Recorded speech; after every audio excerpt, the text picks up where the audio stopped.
ये बात है नवंबर 2019 की एंड जैन 2020 में मेरा जेई का एग्जाम था।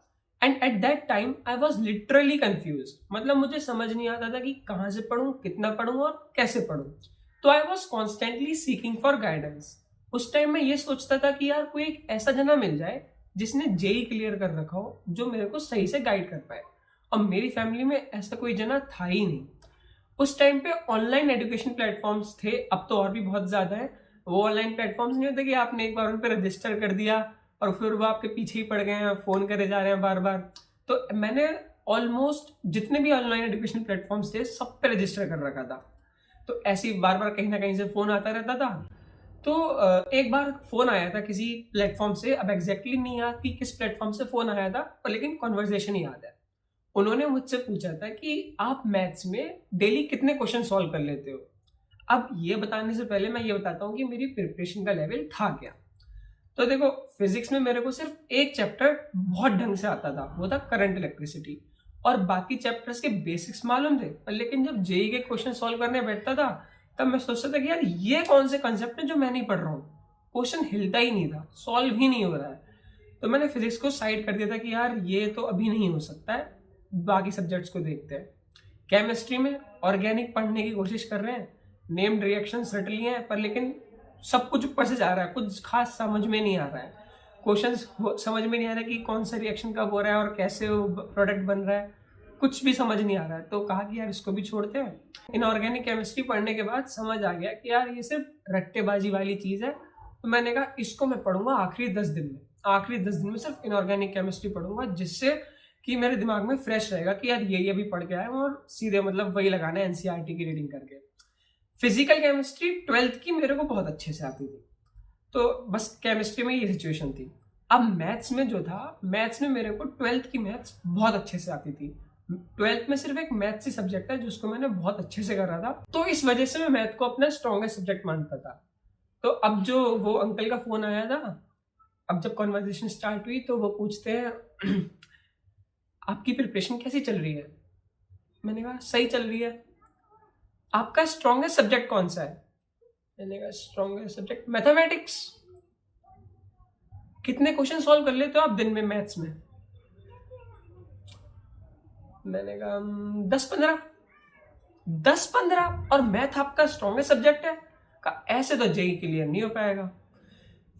अगर आप दिन में एटलीस्ट 100 क्वेश्चन सॉल्व नहीं करते तो आप मैथ को अपना स्ट्रॉन्गेस्ट सब्जेक्ट नहीं बोल सकते।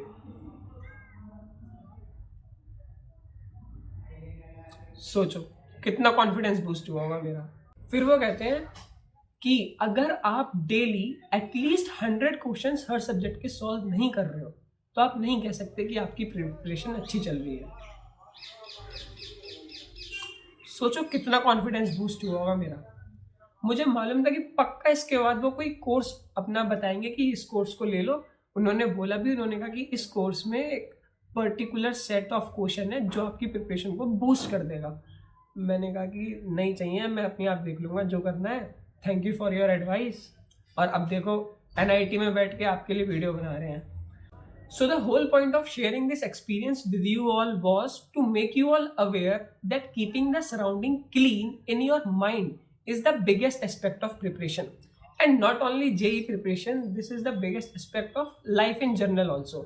और JEE के बाद तो बहुत ज़रूरत पड़ने वाली है, क्योंकि यार अब वो टाइम स्टार्ट हो चुका है। जैसे अब एग्ज़ाम पास में आता रहेगा ना, तो वो टाइम स्टार्ट हो चुका है जब आपके अंदर डर, anxiety, nervousness, pressure, kind of depression, ये सारी चीज़ें बढ़ेंगी।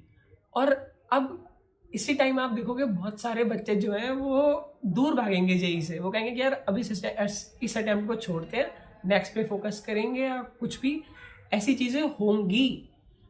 और बिकॉज आई पर्सनली बिलीव कि JEE is lot more of a mental game.